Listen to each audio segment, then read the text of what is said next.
Good morning सभी को। कल रात हम सफाई करते करते ही सो गए थे, तो फाइनली मैं उठ चुकी हूँ और अभी बहुत सारा काम पेंडिंग है। सबसे ज़्यादा टेंशन हो रही है कि मेरे कपड़े कैसे धुलेंगे, और बैठ के इतने सारे कपड़े मैं धो नहीं सकती because I don't have washing machine at my home. तो मैंने एक डील की अपने पड़ोस की आंटी से। तो अब डे स्टार्ट करते हैं। कुछ ब्रेकफास्ट करके जाती हूँ गठरी बांधने कपड़ों की, उसके बाद देखते हैं कैसे कपड़ों की धुलाई होगी। और मेरा धरू अभी तक सो रहा है।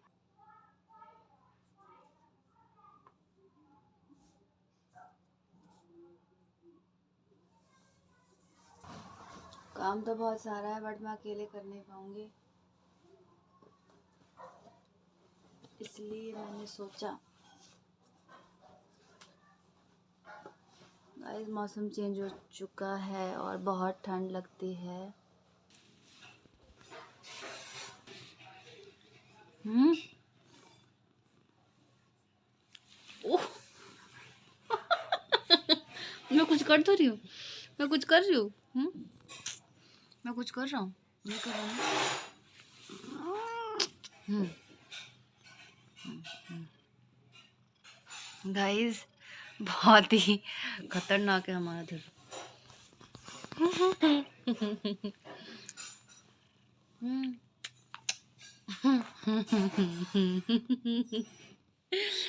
धरू तो बहुत खतरनाक हो गया है, काट रहा है ये गुस्से में। इसकी नींद डिस्टर्ब कर दी मैंने। बेटा मैं तो काम करने जा रहा हूँ।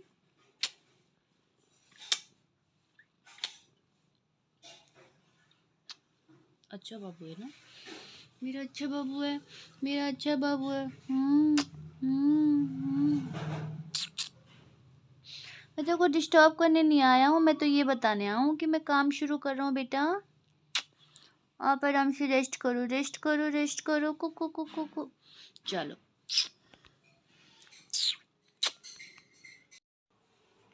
देखो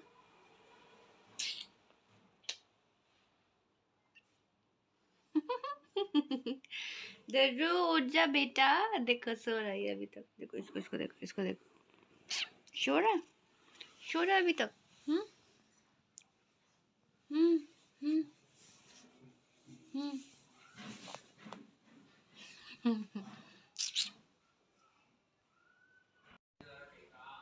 तो कपड़े निकल चुके हैं, ये देखिए। अभी इतने सारे कपड़े देख के आपको लग तो रहा होगा, तो जो आपको लग रहा है ना वो बिल्कुल सही लग रहा है, क्योंकि ये तीन तीन तो नहीं 2 महीने के कपड़े हैं जो सिर्फ मैंने पहने हैं, और सिर्फ पहने हैं, पहन पहन के इकट्ठे किए हैं। और ये सब के सब धोना है, इसलिए देख रहे हैं। और मैं अकेली जान कितना ऐसे धो पाऊँगी, कितना धोऊंगी। सो फाइनली अब इसकी बनेगी गठरी, और ये गठरी मेरे साथ जाएगी सामने वाली भाभी के यहाँ पे, क्योंकि मैं अकेले इतना नहीं धो सकती। पूरा महीना निकल जाएगा, डेली मुझे कपड़े धोने पड़ जाएंगे। पूरा महीना निकल जाएगा गाइस, फिर भी नहीं हो पाएगा मेरे से। तो इनकी एक अच्छी सी गठरी बना के उसके बाद लेके चलती हूँ, मिलती हूँ उनके स्पॉट पे अपने कपड़ों की गठरी के साथ, और उसके बाद धुलाई शुरू करेंगे। ये सारे कपड़े मेरे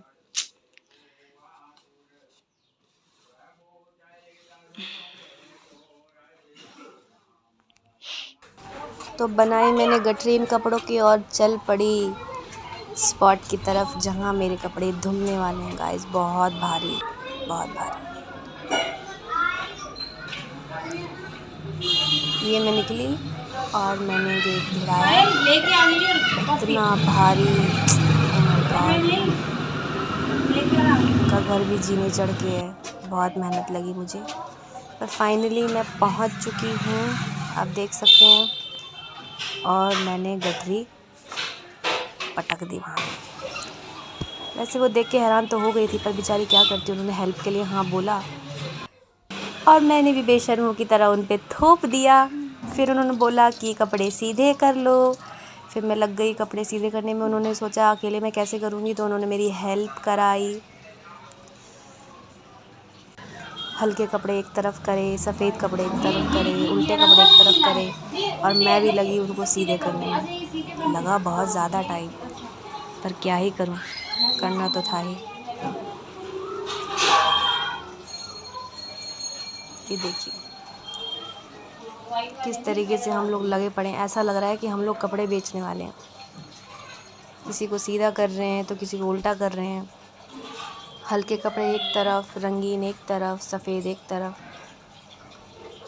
और मैं बार बार ये कंफर्म कर रही थी कि मेरा कैमरा बंद तो नहीं हो गया कहीं मेरी मेहनत पानी में तो नहीं चली जाएगी। पर फिर भी हमें बहुत टाइम लग गया इसमें। करते चले गए बहुत सारा टाइम लग गया गाइस। हाथ दुख गए थे मेरे तो। वो भी ये कह रही थी कि मतलब इतने सारे कपड़े तुम ही ने पहने हैं ना। मैंने बोला हाँ भाभी मैं क्या करूँ, मैंने ही पहने हैं और मेरी सिस्टर ने पहने हैं। एक बारी में कितने चले जाएंगे? पर वो धुलाई नहीं करती और मुझे धुलाई करनी पड़ती है और मैं इतने सारे 3 महीने में भी नहीं धो पाती। इसलिए आज आपकी हेल्प से थोड़े बहुत रह जाएंगे, पर फिर भी बहुत ज़्यादा कपड़े मैं धो पाऊँगी। ये मेरा कुर्ता है। धुलने में 3 बजे तक धुल जाएंगे। वैसे तो धुल जाएंगे, हाथ से खंगाल लोगे तो धुल जाएंगे। हाँ तो मैं हाथ से खंगालती हूँ। हाँ हाथ से खंगाल लूँगी। आप खाली वो कर देना, हाथ से खंगाल लूँगी। मिलने में टाइम ज़्यादा लगता है। हाँ ये कर दिया मैंने। अच्छा लगा।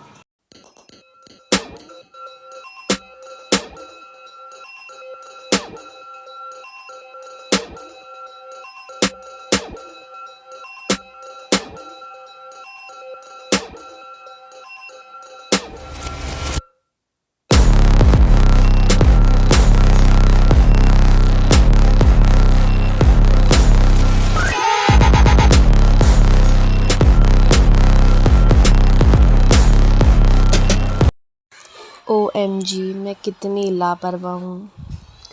इस कपड़े धोने के चक्कर में मैं अपनी दवाई लेनी भूल रही थी। बट फाइनली मुझे याद आया, बहुत ही भारी काम लगता है मुझे दवाई खाने।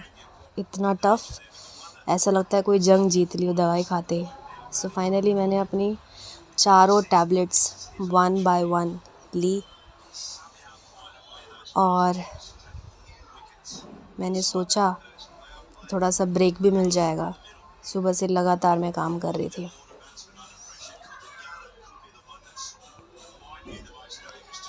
जल्दी से ढक्कन बंद करके मैं वापस से गई।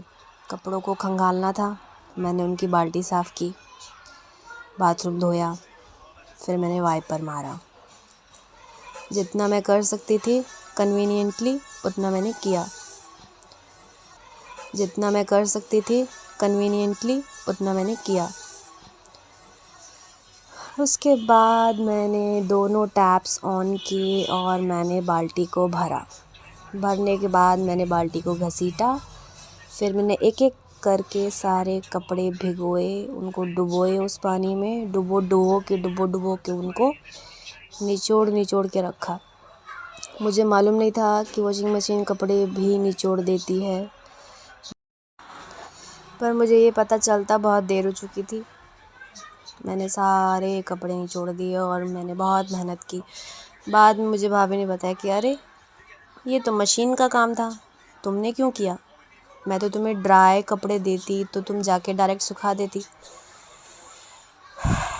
तो अब तो मेहनत हो चुकी थी, क्या ही करती। मैंने पहले अपने सारी वाइट ड्रेसेस को भिगो के निकाला, अच्छे से खंगाला उनको और निचोड़ के मैंने एक जगह पे रख दिए।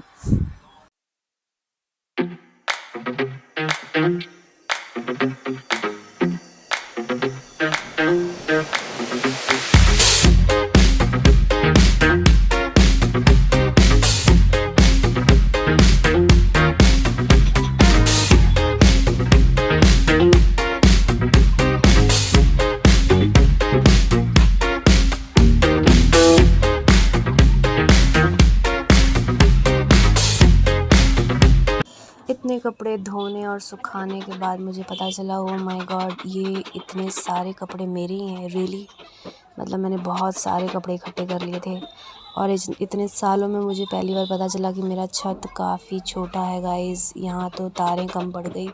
मैंने फर्स्ट लेयर, फिर सेकंड लेयर, फिर थर्ड लेयर कपड़ों के ऊपर कपड़े मैंने बिछा दिए इस तरीके से कि एटलीस्ट थोड़ा बहुत सूख जाए तो काम मेरा चल जाए।